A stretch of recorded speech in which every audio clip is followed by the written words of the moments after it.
Welcome back to another episode of the Practice Players Podcast. Today we're joined by one of my good friends, Brady Parris. Brady is currently a graduate assistant at UNLV and spent a couple years as a walk-on, with me in Oregon. And Brady, for the people that don't know you that are listening, if you just kind of want to explain your life journey, your basketball journey, and how you got into the position that you're in today. Yeah, I want to say thank you guys for having me. I listen frequently and it's great to be here.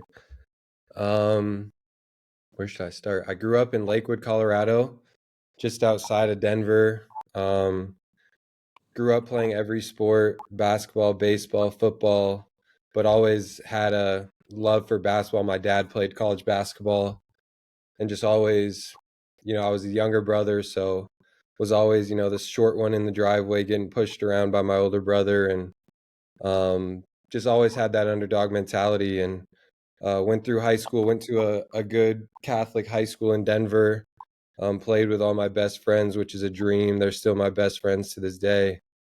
Got recruited by Regis University in Denver, Colorado, about 20 minutes from home. Great staff, great players. They were just coming off a conference tournament, so a really good D2 program. Had the opportunity originally to be a Division I walk-on, but felt like I wanted to roll the dice at the D2. And then my sophomore year, I was like a backup point guard coming off the bench. We had games getting canceled, COVID tests all over the place. Just that year was a mess for anyone who was involved. Just a school of that size with, probably the budget we had wasn't, sustainable to do all the testing and things like that. And just the way that year went, I wanted to go into the portal and see what could happen and thought I'd go to another D2. Spoke to a few different schools and had a family friend who knew Coach Altman, and Coach Altman was looking for walk-ons, and, she said, would you be interested? And, I don't think anyone turns down an opportunity to go to Oregon. And looking back, it was probably the best decision I've ever made. Coach Altman's a Hall of Fame coach and a great coach for a reason. Obviously, what everyone knows, the facilities are second to none. The gear is great. Met so many great people up there. It was my first time leaving Denver. Look back at those 2 years as two of the best years I've had. Didn't have the team success that we wanted, but, selfishly, I got so much out of those 2 years from Coach Altman and everyone else up there. And then I graduated in 2023 and thought I wanted to see what the world was like outside of basketball, although I still, had a strong inclination that I'd come back to it at some point, and spent a year working a regular 9-to-5 job, and about 4 or 5 months in really got the urge to get back to the game, and started reaching out to people I knew. And Coach Kruger here at UNLV has a great relationship with Coach Altman, and it just worked out that they were looking for a grad assistant, and met with Coach Kruger, Coach Saxon, and just seemed like the right fit. I was already out here living in Vegas, and 15 minutes away is an option. It just checked all the boxes, and I've been here about 2 months, and it's been great. Coach Kruger's great. The entire staff is super experienced, knows exactly what they're doing, exactly what they want this group to be. And we got 2 more days left of summer practice before we go on a little bit of a break, but it's been probably even better than I thought, and that's where I am now, talking to you guys. And I love it. That's a great story. And I want to talk about your D2 experience. But before we get into that, I need to know, as someone who spent either fortunately or unfortunately a lot of time around Daniel Allen, depending on how you view it, what would you compare his game to? Like NBA comparison, player comparison, even college level? Oh, man. Let me think. Is he making his threes? Because I've seen like 2 versions of him where he's hot and sometimes when he's cold. I'll give him the hot. I'm going to give him I'm going to go with, gosh, who do you play like, Daniel? I'm going to go with a little bit of like I can't think of anyone. Maybe like I'm a Nuggets guy. I'm going to go with like prime Gary Harris. 18 points a game, 2017 or 2018 Gary Harris, knockdown shooter, good defense, big team guy, glue guy. I'm gonna go with my guy Gary Harris. You lost me on the I think- defense. Everything else was great. You lost me on the defense. Hey, I watched a few manager games where it got chippy and Daniel was locking up, so I'll give my guy some love. I will say my defense has gotten better. It For has sure. gotten. I can get on that. If you told me 3 or 4 years ago, I'd say yeah, it was irrelevant. But Well, I would say you had a huge huge growth spurt too. Like high school Daniel was a liability, but high school Daniel was like 5'5", 5'6". Then you sprout to 6'1". It a lot. You know what I'm saying? It got better for sure. Yeah, no, I don't mind the Gary Harris comparison though. He's a great role player, underrated role player. So Exactly. Brady, I appreciate the comparison there. Exactly. I'm curious to know the cold version though. Yeah. Yeah. Cold version. Oh man. Cold version. Maybe like reps up every day. There's gonna be nights where I'm off. Sounds like an excuse. Sounds like an excuse. He hasn't even said the player comparison yet. You're already giving excuses. Yeah, let him give his player first. I'm gonna go with I'm a Nuggets guy. I'm trying to think of old Nuggets players that are like that. Pretty good defender. Can make it. Maybe like a late stages Paul Millsap. Ooh, okay. Late stages. Nuggets. I'm talking like Nuggets Paul Millsap.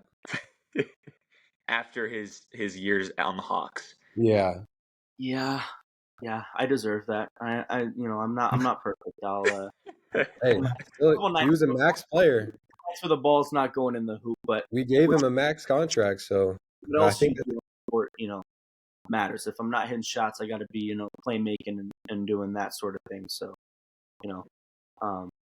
we'll see how that goes. I think I've gotten better at that, since Dave's shaking his head.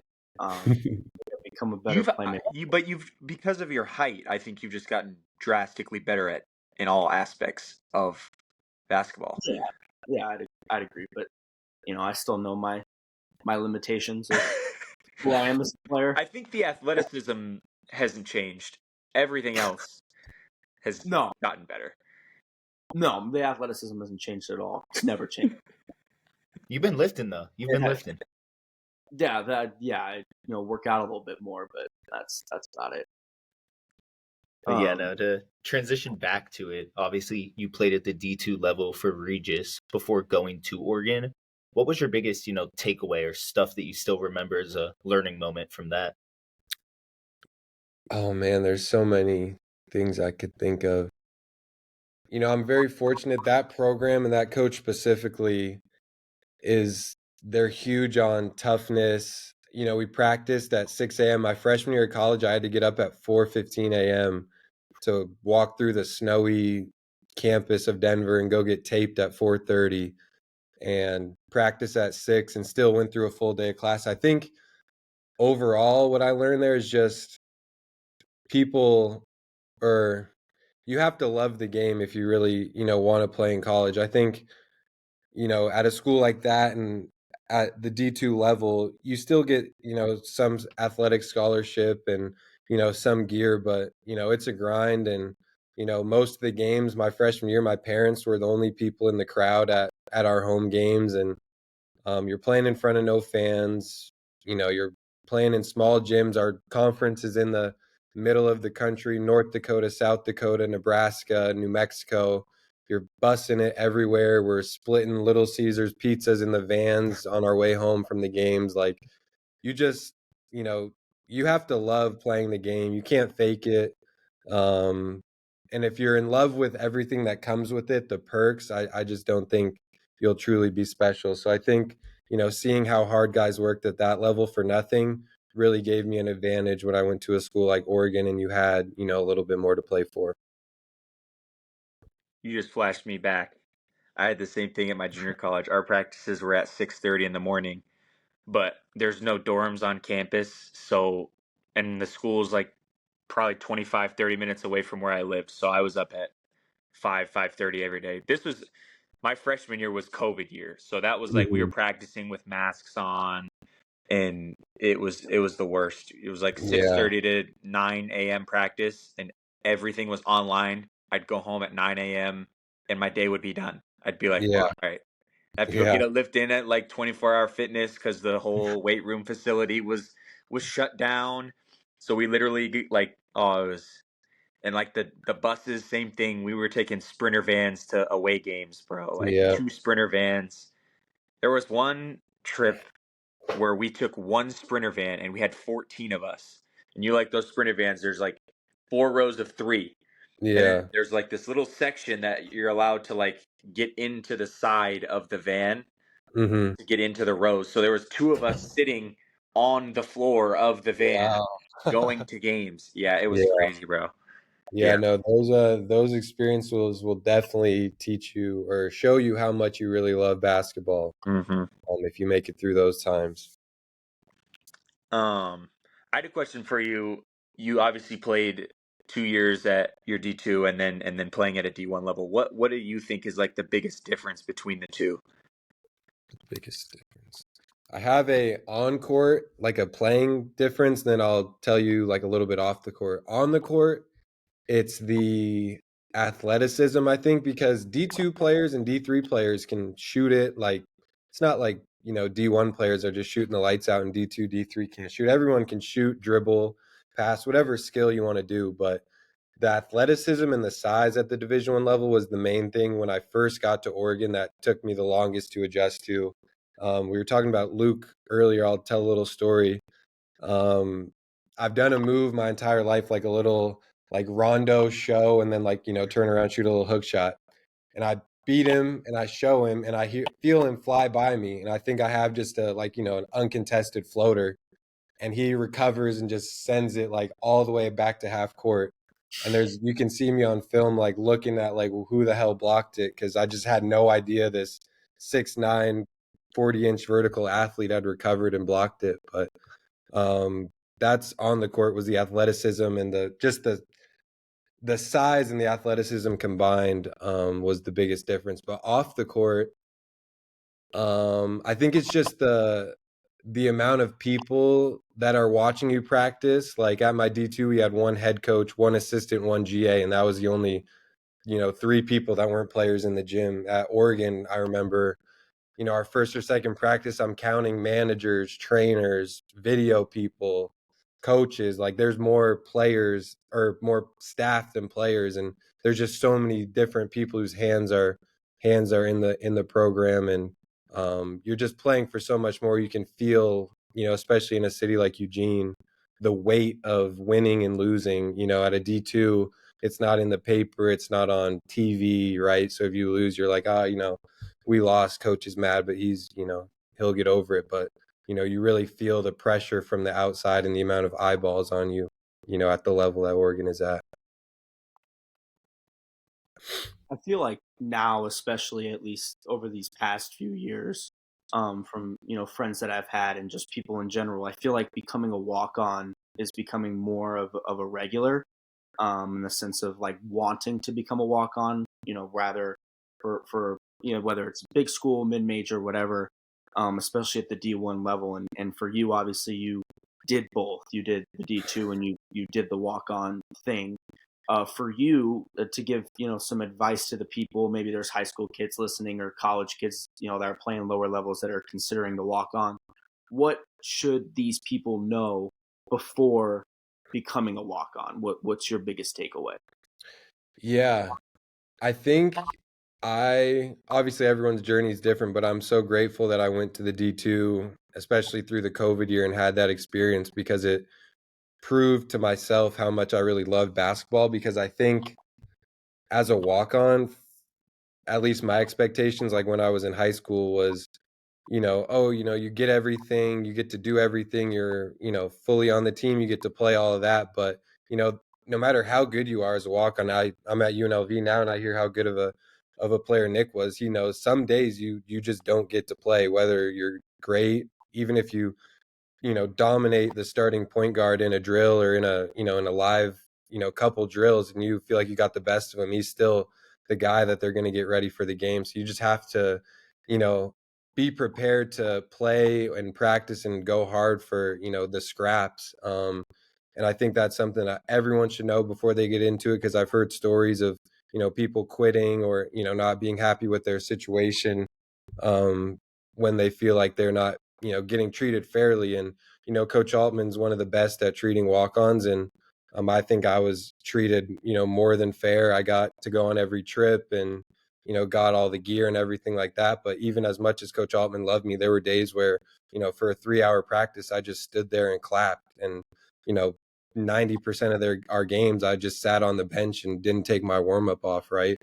And so I think as a walk on, you have to go into it with the mindset of, I'm going to work as hard as the players, and I may not get the payout that some of the other guys are getting. But if you just stay in your lane and, love the game and love being a part of a team, I think it's, a great situation, especially when, you're not going to, go pro or anything like that. Yeah, I think it's not something that you'd want to do if you are looking for like praise from the outsiders. I think like on the inside, the coaches appreciate you just as much, if not more, because they know, you're not getting, whether that be NIL or obviously a scholarship, but you're doing the same thing. And like you said, there was practices where like I'd go a few days without getting shots up. Like I'd have to like stay after and make sure I got shots up. But like I Mm-hmm. would just stand there and clap, you know what I mean? And uh, you don't look at it any differently. It's your job. It's what you're supposed to like be there for. Um, but it's definitely a grind, and like you're doing the exact same thing. You're working your ass off just as hard, and you're like, shit, man, like I know, like we're going at San Diego State. I'm like, all right, I'm not going in this game, but I'm Mm-hmm. in the hotel with everybody else getting, hour and a half lift in the night before, whatever the case may be. Mm-hmm. And like the same thing with, night before game stretching. You're like, oh, why am I doing this? Like, I'm not even gonna play tomorrow. But Yeah. it's definitely, like, don't get me wrong, it's one of the greatest roles, because for me, like growing up, I felt like in high school, like Dave and Dan know this, like our coach was very like, I'm not going to use the wrong adjective. I'm going to say you couldn't make a mistake, right? Everyone's played for a Mm-hmm. coach where like if you make one mistake, you're getting subbed out. My coach in high school like used to yank me for shooting left-handed floaters. Right? Mm-hmm. He one time he legitimately subbed me out and said, "You can't shoot left-hand floaters. If you do it again, I'm subbing you every time you do it." So like I had all types of emotions going through my head. And then when Mm-hmm. I went to college, it was like a grind for me to like get out of my own head, because my Yeah. first college coach was like, dude, just play. Like Mm-hmm. there's no pressure. We were actually a first year program. I don't know if like our viewers know that. It was our first year actually like being a collegiate basketball program. So there was like no pressure. You know what I mean? We're at the bottom of the barrel. We're at the best conference in junior college with, CSI, where Rob went. Salt Lake has a bunch of D1 guys that have played there. And, there was no pressure. So it was, kind of, I was able to play free. And then I get to UNLV and I'm like, man, I walk in first practice, there's like 30 donors sitting there. Yeah. And you're like, holy shit. Like I've never practiced in front of people in my life. And then I go Yeah. in and I'm like, I get subbed in. They used to, like, you can ask them about it. My like first 2 months, I didn't even think like I shot. Like if I got the ball, I'm passing to someone, like, let me stand in the Yeah. corner. And like, I mean, it definitely got better. But they just, that's another perk of being a walk on is you get to play free, and you can play whatever role you want to play. If we're playing San Diego State and they have a sharpshooter who sits in the corner and pulls anything with a hand, doesn't matter, I'm getting them up, and Mm-hmm. there's no punishment for me missing a shot. It's Yeah. still going to be on the scout because someone let me get a shot up. And if I'm a 6'1" unathletic white guy can get one up, and there's a 6'7" sniper with pure athleticism, and I'm getting it up, then there's a problem. So I thought that was like one of my favorite parts, just being able to go into practice and being like, dude, I can just go hoop. I can't necessarily be me, but I can be someone else and have the ultra green. So that, Well, like, it comes with its benefits and with its What? You just described you. You said you get to go in practice and do nothing but shoot everything. And then you said I can't be me. Well, but that's not me. I don't want to shoot everything. Okay, well, like if I'm in we're in a rec league right now. I'm shooting everything. I have the whole screen. That's true. But like in a game like that, like if I get put into a game like that, I'm not jacking 30-footers with a hand in my face. Like every shot that I shot when I was in the game, it was like wide open. You know what I mean? I'm not like trying to get like down into it. That's not me. Now in a rec league, That's you at heart, though. That's you at heart. yes, Yeah. of course. He's a killer in the rec league. Of course. But yeah, no. I want to transition into sort of teammates. Throughout your career, you obviously have a bunch of teammates, good and bad. But if you had to rank, because I know it's hard to do one, maybe like a top 3 and give a reason why, who would that be? It's a Top tough question. 3 teammate. That is a super hard question. Yeah, I was originally just going to do one, but I'm like, that's impossible. Yeah, no, 1 is definitely impossible. 3 is much easier. Trying to think if I want to do 1 or 2. Let me do 2 from each school. I think that's fair. The 2 from my first school are my guys, Aaron and Will. They were in my freshman class with me. And like I said before, that first year, waking up at 4, getting pushed around. We had a really veteran team, 22, 23-year-old grown men, and we were the incoming freshmen that were, trying to challenge those guys. And us 3 were really close. We had 2 other freshmen as well, but I definitely shout out those 2 guys. And then at Oregon, Daniel knows this is a tough one. Yeah, I'm gonna see who you say. Yeah, I'm going to shout out my guy Gabe, my walk-on backcourt mate. Him and I wreaked havoc on that green group some days. The Splash Brothers, if you want to call us that. And then my other teammate at Oregon. Oh man, so many to pick from. You know what? I'm gonna go full walk-on. My guy James Cooper, the 3rd walk-on. Just Daniel knows, the hardest working guy you'll ever meet. Yeah, Doesn't complain, always early. Love you. You hate having him on the other team. You love having him on your team. And physical, tough. He might have time traveled from like the 1970s by the way he plays, but great guy. And yeah, that little walk-on trio, Daniel knows. That was a good group over there when we were together. when that group took on the if you guys were in white taking on the green team, there was some competition. Yeah. It wasn't, you guys weren't backing down from folly. James never backs down from Dante or Nate or whoever, Khalil, whoever's he's on. He was always, still is today. Those are 2 great examples. I thought you were gonna say Brennan.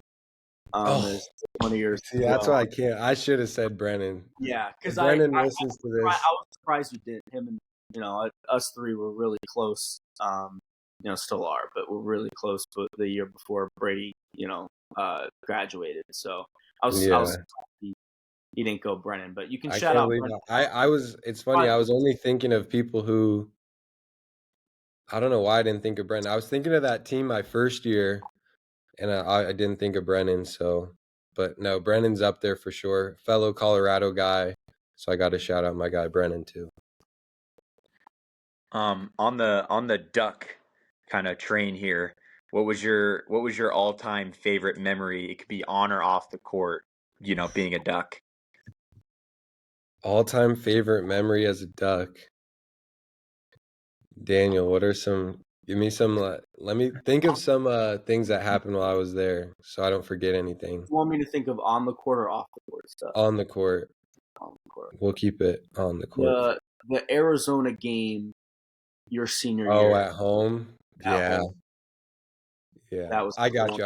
All right, that one's. I'm gonna put that one in 2nd or 3rd place, but beating UCLA and USC my junior year, we on the road, 2 top 5 teams in the country at the time, and we won both games. I'm not going to say somehow because we weren't terrible, but they were both top 5 in the country at the time. and we went into both their buildings. And my brother, I had an older brother on USC at the time, so won the family bragging rights as well.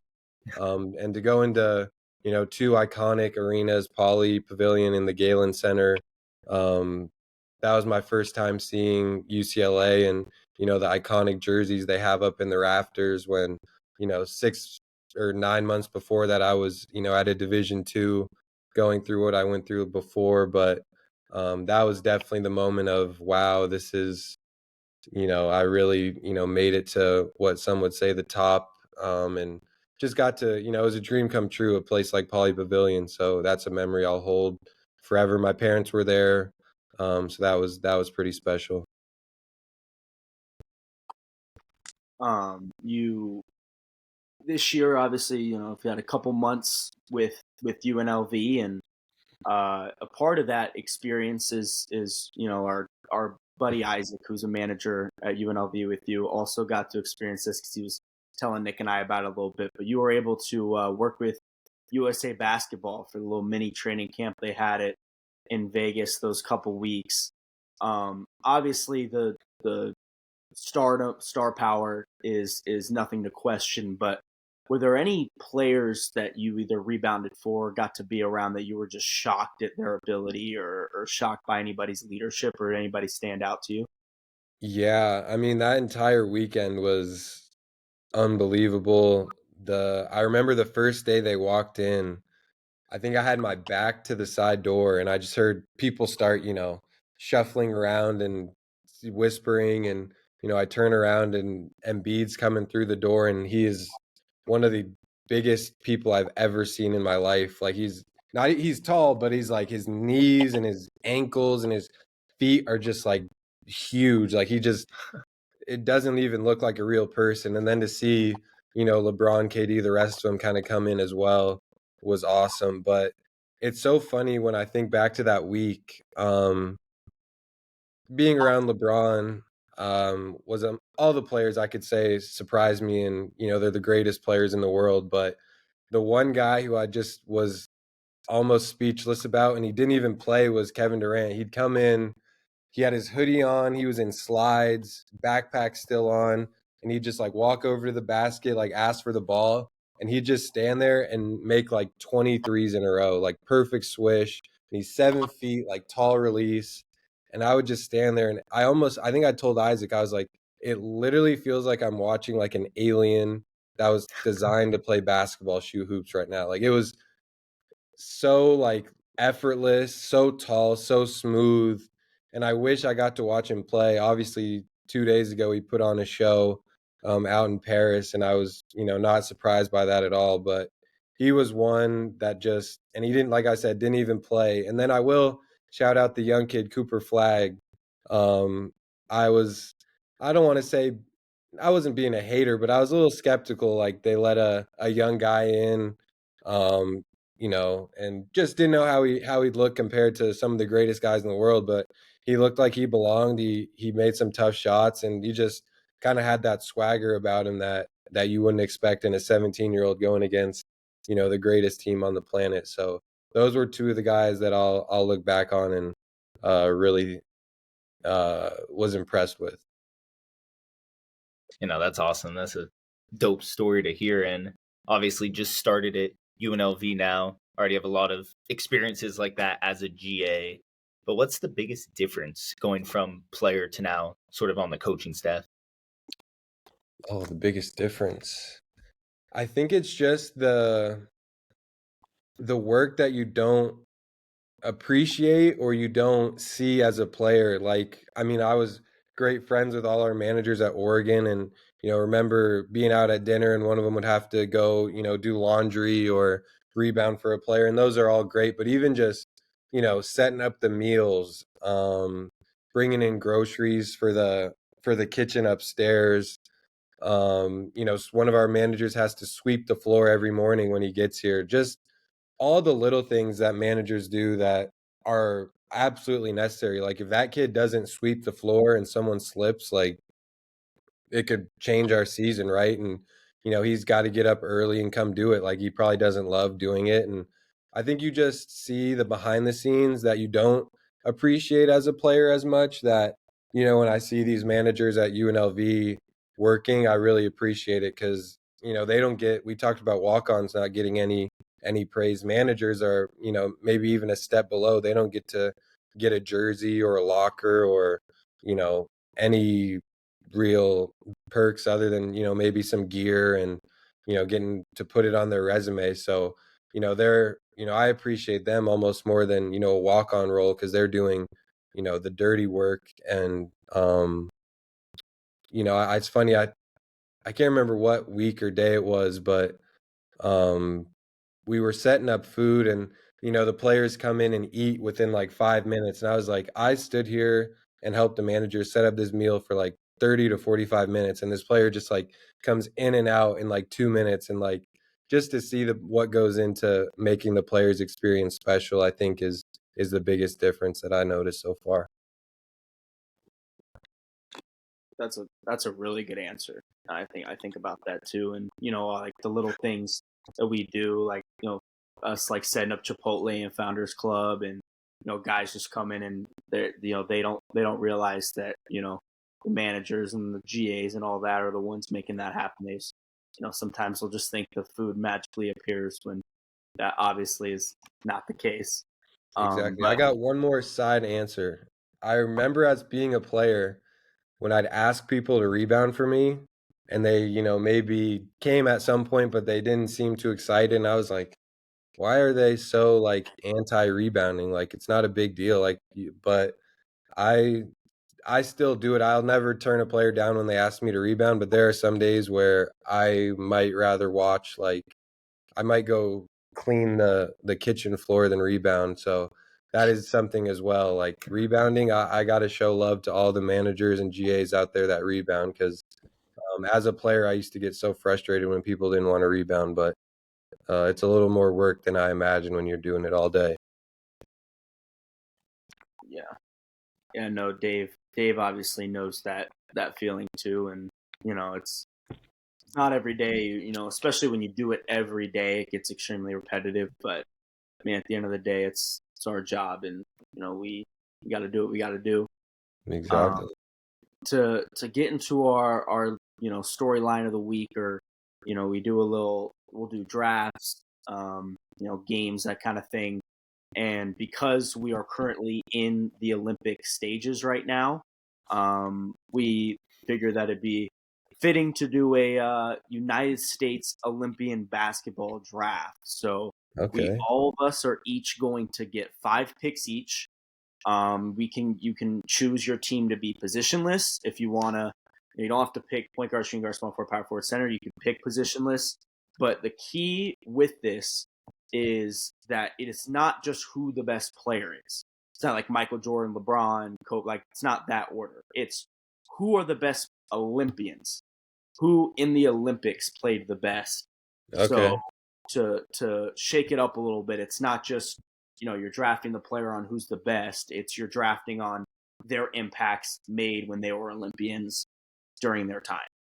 Okay. So we'll just go in the order that I have on my screen, starting with Brady because you're our guest. So we'll let you go first. I'll go on my notes here and I'll list all of our teams. So at the end, I can say who all of our teams are, and then everyone can vote for who they think has the best team. But we'll start with Brady. Are we snake drafting this though, Dan? So what's it going to go? It's going to go Brady to who? Yeah, we'll snake draft it. So we'll start it with Brady, and then we'll go Nick, Dave, me, and then I'll get a second pick, and it'll go back to Dave, Nick, Brady, and then I have it in order. Last thing before we start, are we doing strictly Americans? Yes. Oh, that's USA, right? Yeah. Okay, that was a good question. Because you could throw like a Pau Gasol, Marc Gasol in there. You know what I mean? Dennis Schroeder would have been my first pick. Yeah, we're all proud of Americans in this group. So all right, fair enough. So Brady on the clock. On the clock. This is an easy pick. This is Wemby. This is Caleb Williams. I don't even got to look. The greatest to ever live, LeBron James. Okay, I mean, you guys know I'm a LeBron guy. That was who I was gonna pick. If we're doing this, you know what I'm saying? Like, I'm gonna do it how Dan said. I'm going to leave a guy for a certain individual, and I'm going to take a different guy. I'm going to take Kevin Durant. Kevin Durant does have the most Olympic points of all time, so that's a great pick there. This one's tough. There's a right pick, but then there's a right pick.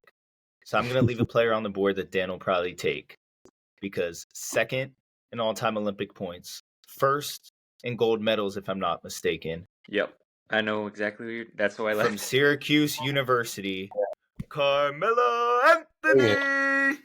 I wanted Melo. Can't go wrong. Okay, so we got Carmelo Anthony for Dave. So I got two now, and I think there's obviously one person I have to go with.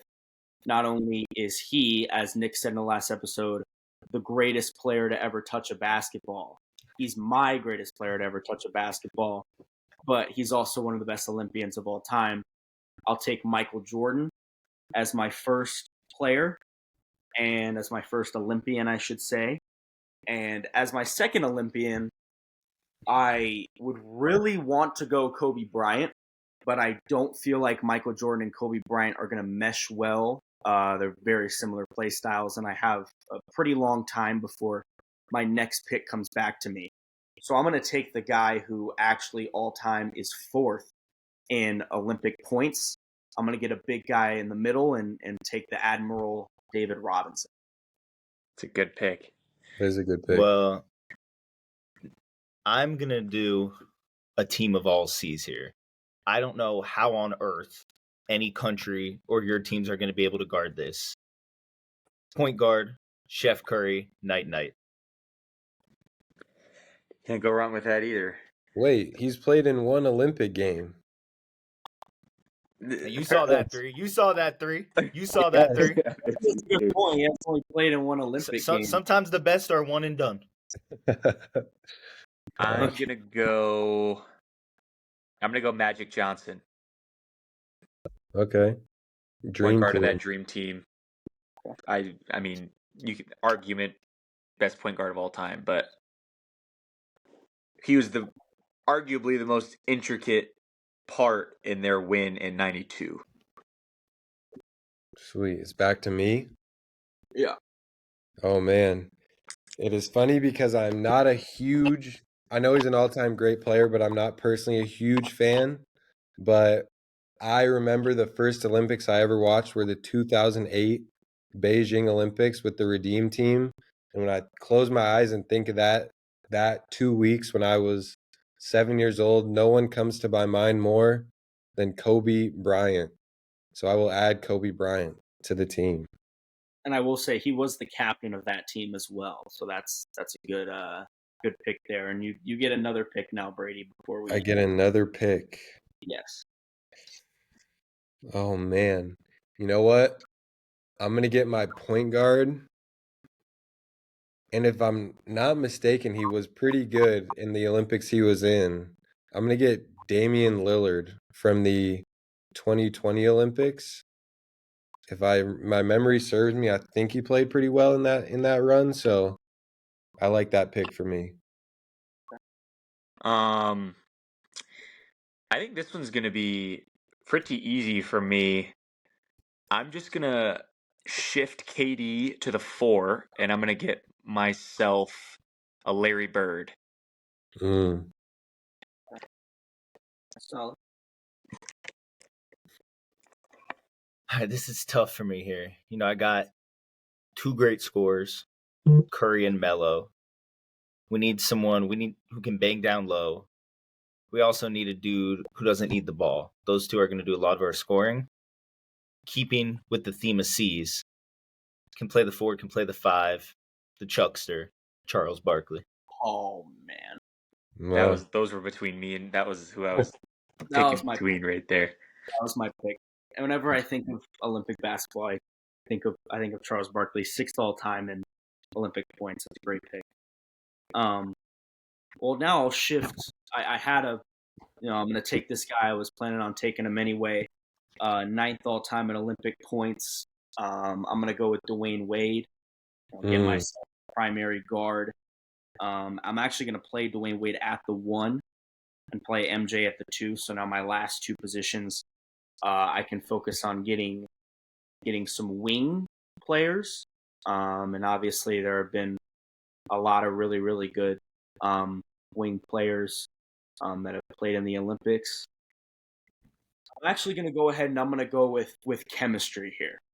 And I'm going to go ahead and pair Michael Jordan with his Robin and take Scottie Pippen so that I can have the chemistry of Michael Jordan and Scottie Pippen back again on the same team.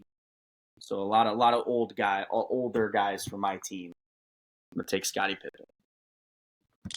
I like it. So now I'm up. I want to keep the theme of C's here. I'm trying to think of dudes. We could use it too, man. It's not gonna be a popular pick, but he was on that top 10 scoring list, like you were referring to, Dan. Do a little bit of everything: play, make, shoot, score. I'm gonna keep the theme, and I'm gonna go Chris Mullin. Okay. Solid. I like that.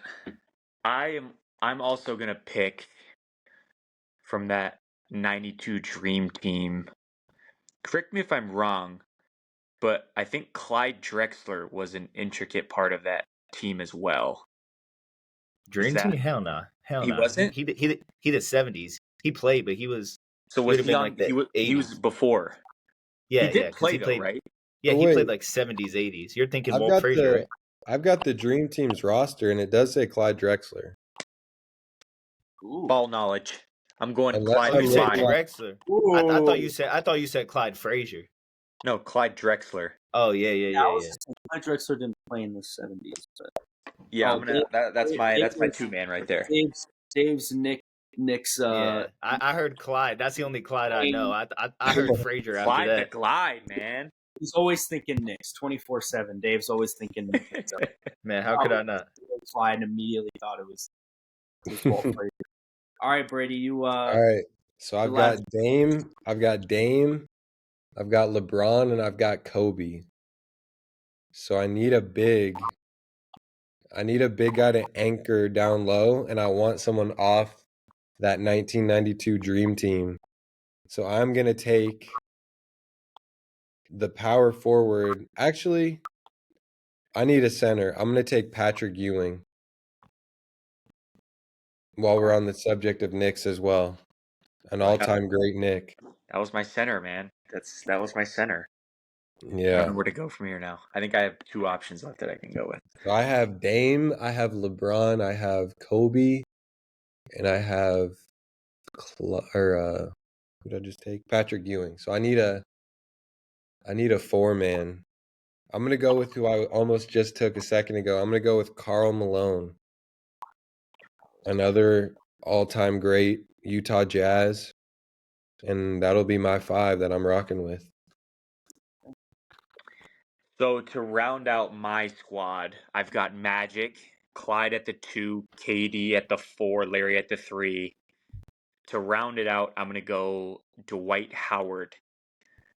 When he played in the 2012 Olympics, I believe. It might have been 08. I think he played in both, actually. He played in the 08 Olympics. Almost. Okay, so 08. But yeah, he played in 08. Dwight Howard in those years were gross. So that's going to round out my roster. All right, well, if anyone wants to throw a challenge flag here, they can. I'm going to put Barkley at the 5, Melo at the 4, Mullen at the 3, Curry at the 1. And to keep in theme of the C's, I feel like we have to show love, even though her son is the worst player to ever put on an NBA jersey. At my 2, I need a sharpshooter. I'm going Cheryl Miller. Okay. Any challenge flags? We said Olympians. Olympians. Yeah, we said Olympians. That's a great pick. We did. Great pick.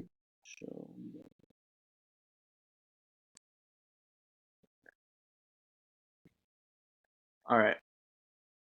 So I got the final pick here, and I think to round out my team, I need a power forward, and as much as the fans are probably wanting me to take Diana Taurasi here, she unfortunately does not fit what I need. I need a big body down low, and That's why I'm going to take Kevin Garnett from the 2000s team with my last pick. These are some I like squads, it. man. Here, Yeah, this so is a good team. I have the squads right here. Does everybody remember their squad, or do you want me to read them off? Yeah, I got Okay. mine. I got mine. Brady, you list yours first. I got Dame at the 1, Kobe at the 2, LeBron at the 3, Karl Malone at the 4, and Patrick Ewing at the 5. Anytime you hear Kobe and Bron on the same team, you're just like, whoa, Exactly. whoa. Yeah. All right.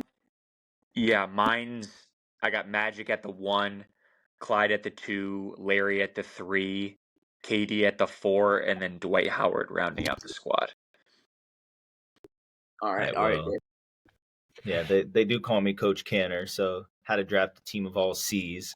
I got Chef Curry at the 1, Cheryl Miller at the 2, Chris Mullen at the 3, Carmelo, most gold medals at the 4, and Charles Barkley at the 5. All C's. That's impressive. Okay. All right. For my team, went defensive theme here. We got Dwayne Wade at the 1, the GOAT, aka Michael Jordan, at the 2, Scottie Pippen is Robin at the 3, Kevin Garnett at the 4, and David Robinson at the 5. A lot of defense in that line. Yeah, well, assuming these games are played in 2024, I know for a fact your team is finishing last because that locker room chemistry is going to be at an all-time low. That is true, Daniel. Good luck, coach. Good luck, coach. Good luck scoring at all on my team with Michael Jordan, Scottie Pippen, and Kevin Garnett defending as well as it's when my worst defender on the court is Dwayne Wade. I think I'm in a pretty good spot there. Listen. The biggest offensive threat to your team is going to come from inside that locker.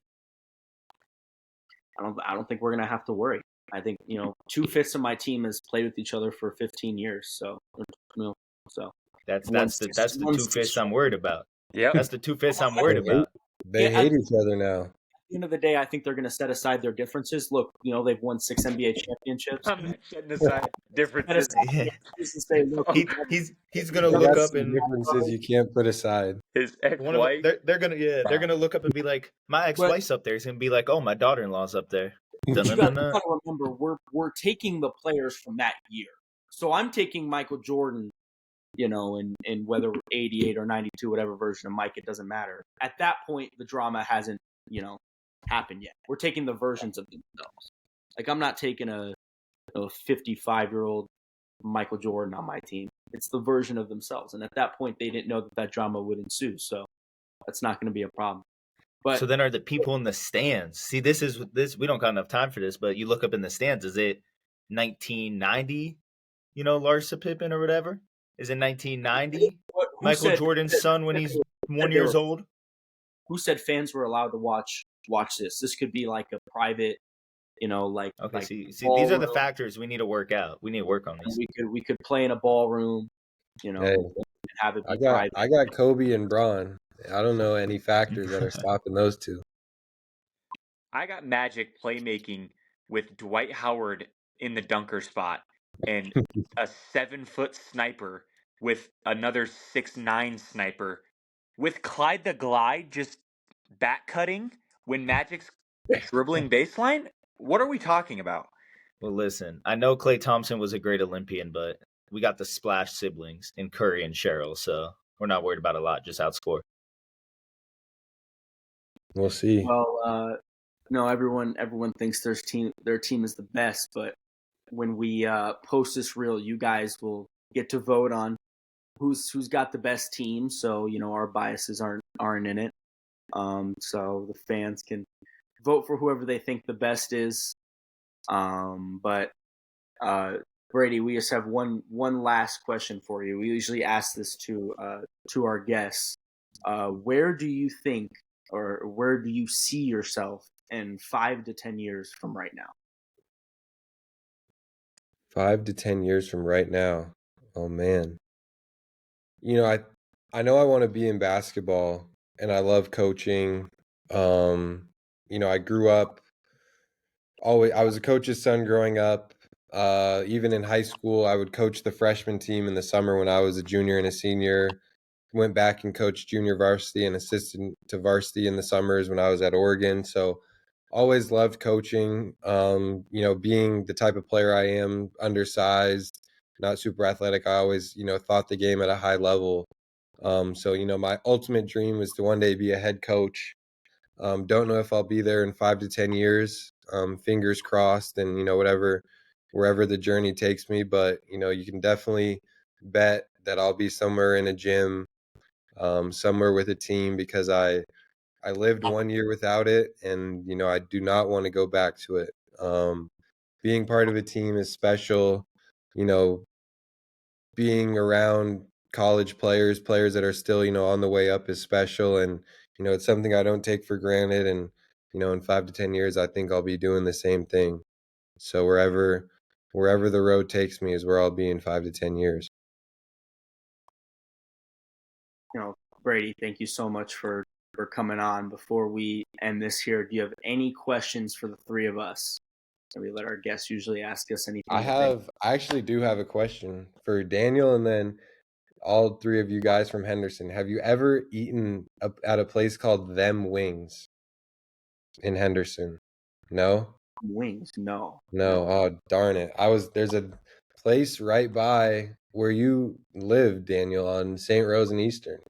Good wing joint. And I was going to see Hot Mamas or Them Wings. It's a debate I'm currently having in my own head, and I wanted to get some opinion from you. So maybe this week while you're here, go get Them Wings, then go back to Eugene, get Hot Mamas, and we'll have a little debate. No, I got a little. That's the one it's in like the Lowe's Center by Jimmy John's, right? Yep, right by Lowe's. I've never been. I know what you're talking about though. Yeah, pretty good. I'm a lemon pepper guy, so they got a pretty good lemon pepper over there. I'm surprised you guys haven't tried it out, growing up here. So yeah, that was it. Daniel knows I love talking food, so he knew my question was going to be food related. I had a weird hunch that it was going to be food related. Nice. Well, again, Brady, thank you so much for hopping on, and I'll make sure that I check out that wing spot, and I'll give you an honest review of what I think. Them wings, not that wings. Them wings. Them wings. Them wings. Them wings or Hot Mamas will be the question of the day. But that would be a great question. Great debate. But thank you guys for having me. Like I said, I'm a frequent listener, so it's great to see how the magic is made, and you guys are putting out great content. So keep it up. Appreciate it. Thank you for coming on. And as always, no problem. PPP out. Peace.